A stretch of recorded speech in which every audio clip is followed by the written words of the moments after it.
बिस्मिल्लाहिर्रहमानिर्रहीम। अस्सलाम वालेकुम नाज़रीन इकराम, मैं हूं मखदूम शाहबुद्दीन और आप देख रहे हैं मेरा फेसबुक और यूट्यूब चैनल। उम्मीद करता हूं आप सब लोग बखैर वाफियत होंगे और जहां भी होंगे अपने अहले खाना समेत खुश भी होंगे और महफूज भी। नाज़रीन इकराम, आज 22 अक्टूबर 2024 मंगल का दिन है। आईनी तरमीम के बाद चीफ जस्टिस की तकर्री के लिए जो पार्लिमानी कमेटी है उसका इजलास इस वक्त शुरू हो चुका है। इस इजलास में 3 नाम ज़ेरे गौर हैं और इसमें बहुत से सवालात हैं। एक जानिब तो इजलास शुरू होते ही जस्टिस याह्या अफरीदी की तरफ से इस निज़ाम को एक बहुत बड़े सरप्राइज का इम्कान है।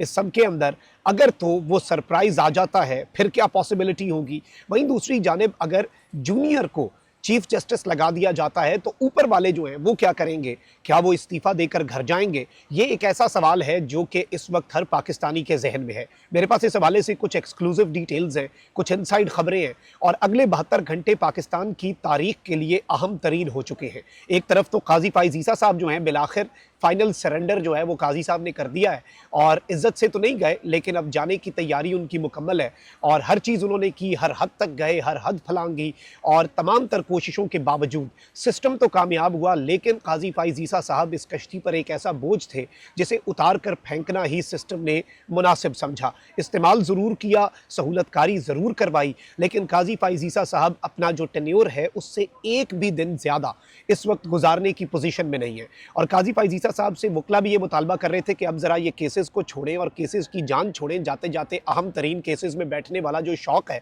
ये फिर कभी पूरा कर लीजिएगा। इस वक्त मैं आपको बता दूं कि काजी फाइज ईसा साहब बिलाखिर रिटायरमेंट से कबल चैम्बर वर्क पर चले गए हैं। ज़राए के मुताबिक काजी फाइज ईसा चैम्बर वर्क के दौरान फैसले लिखेंगे, जबकि चीफ जस्टिस के चैम्बर वर्क पर जाने के बाद सीनियर तरीन जज जस्टिस मंसूर अली शाह का बेंच कमरा अदालत नंबर 1 में मुंतकिल कर दिया गया है। वाज़ेह है कि चीफ जस्टिस काजी फाइज ईसा 25 अक्टूबर को रिटायर होने जा रहे हैं और नए चीफ जस्टिस की तकर्रुर के लिए 3 नाम हैं। अब ये जो 3 नाम हैं इनके हवाले से भी मैं आपको बता दूं कि रजिस्ट्रार सुप्रीम कोर्ट ने ये 3 नाम पार्लिमानी कमेटी को भिजवा दिए हैं और आईनी तरमीम का गजट नोटिफिकेशन जारी होने के बाद बात जो है वो घंटों पर आ गई थी क्योंकि मामला बिल्कुल अपने एंड पे है।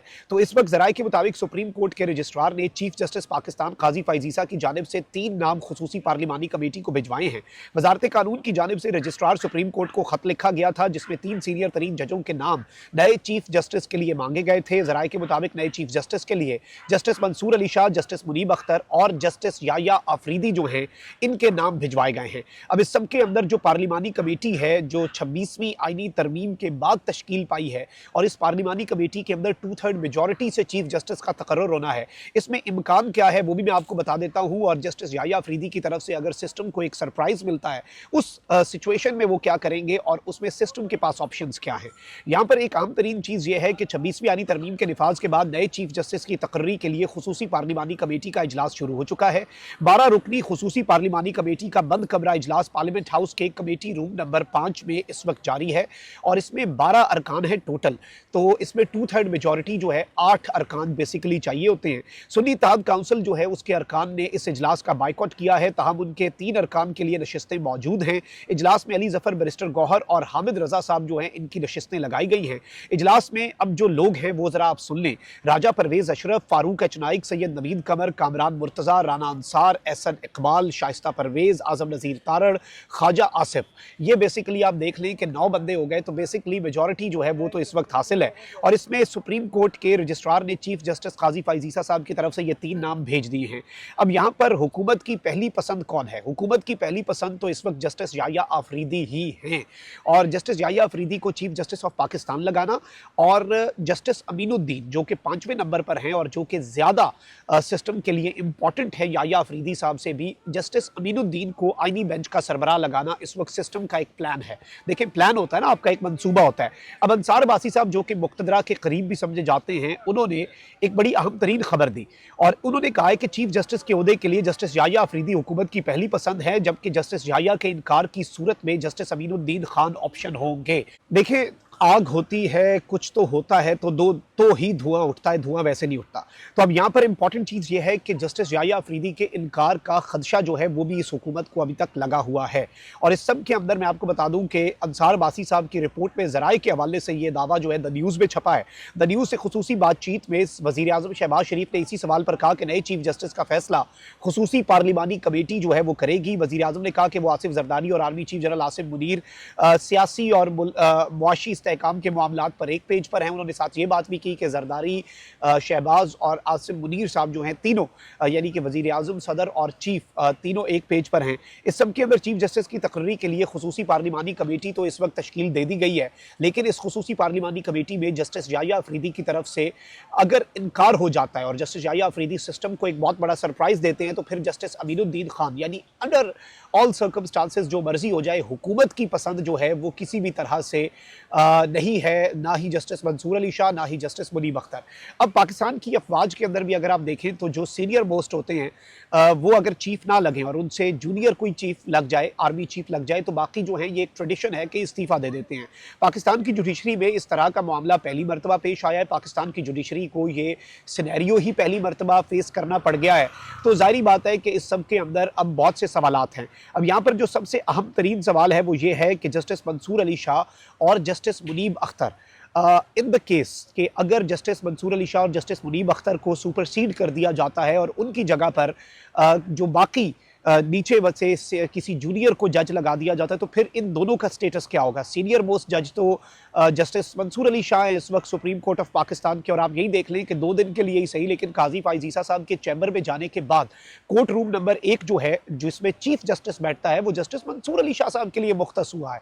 तो इस सब के अंदर एक तो इम्कान यह है और बहुत से लोगों की ख्वाहिश, मैं इसे ख्वाहिश ज़रूर कहूँगा, और ख्वाहिश बेसिकली इस वक्त सिस्टम के जो हरकारे हैं और सिस्टम के जो इस वक्त लोग वो अपना एक्सप्रेस कर देते हैं ना कि निज़ाम क्या सोच रहा है। निज़ाम की ख्वाहिश तो यही होगी कि ये भी जस्टिस एजाजुल एहसन पाकिस्तान के अगले चीफ जस्टिस थे, इस्तीफ़ा देकर चले गए।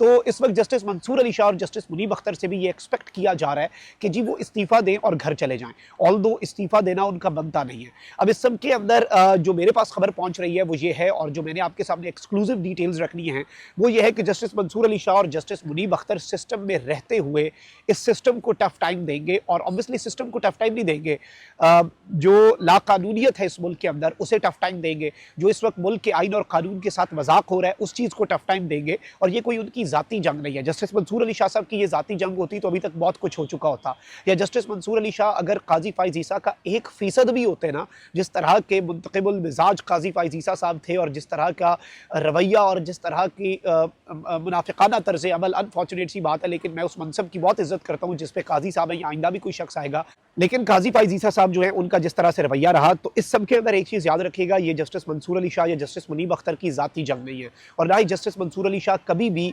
प्रो पीटीआई रहे। लेकिन इस वक्त सिस्टम को प्रो पीटीआई नहीं और एंटी पीटीआई नहीं, सिस्टम को वो बंदा चाहिए जो सहूलतकारी करे, सिस्टम को वो बंदा चाहिए जो आइन और कानून जो है, और आप ये देखें कि 8 फरवरी का इलेक्शन जो है उसे प्रोटेक्ट करना इस वक्त असल मकसद है। तो इस वक्त आइंदा 72 घंटे बहुत ज़्यादा अहम हो चुके हैं। पाकिस्तान तहरीक इंसाफ ने पार्लिमानी कमेटी जो है उसका बाइकआउट कर दिया है, और वो बाइकआउट बनता भी है क्योंकि पीटीआई के वोटों से ना तो कोई चीज़ चेंज हो जानी है, या तो ये होना कि आपने मैदान खुला छोड़ दिया और आपने जी ये कर दिया वो कर दिया और आपने बिल्कुल फील्ड खुली छोड़ दी, ऐसा कुछ भी नहीं है।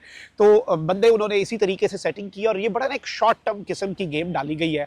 ऑल्दो ये आइन में तरमीम की गई है लेकिन ये सिर्फ इस पैच के लिए है, इसमें बहुत से लूप होल्स हैं। अभी तो ये भी नहीं है कि जस्टिस याहिया अफरीदी इनकार कर देते हैं तो आइन अब इस मामले के ऊपर खामोश है कि फिर क्या होगा, फिर आप करेंगे क्या। ये चीज़ आप याद रखिएगा कि उस पर आइन मुकम्मल तौर पे इस वक्त खामोश है। लेकिन अगर जस्टिस याहिया अफरीदी सरप्राइज़ देते हैं, असूली मौक़िफ़ अपनाते हैं और डट जाते हैं, क्योंकि देखें जिस मुतनाज़ा तरीन तरीके से आइनी तरमीम हुई वो सारे जज साहिबान को पता है, तो वो आकर कुछ अच्छा भी करेंगे तो बुनियाद जो है ना वो बहुत कमज़ोर होगी। जिस बुनियाद के ऊपर उन्हें ये कुर्सी दी जाएगी वो बुनियाद बहुत कमज़ोर है, ये नुक्ता आप समझें। और ये किसी भी जी शऊर शख्स के लिए, किसी भी क्रेडिबल शख्स के लिए, किसी भी हाई मॉरल स्टैंडर्ड्स वाले शख्स, not like the people, not I am not talking about people like Qazi Faez Isa, मैं मॉरल स्टैंडर्ड्स वाले लोगों की बात कर रहा हूँ, तो उनके लिए ये बिलाशुबा एक बहुत बड़ा कंसर्न है और कंसर्न रहेगा। तो ये अभी तक की आम तरीन डेवलपमेंट्स थी जो आपके सामने रखना ज़रूरी थी। अपना बहुत ख्याल रखें। अल्लाह निगहबान। पाकिस्तान जिंदाबाद।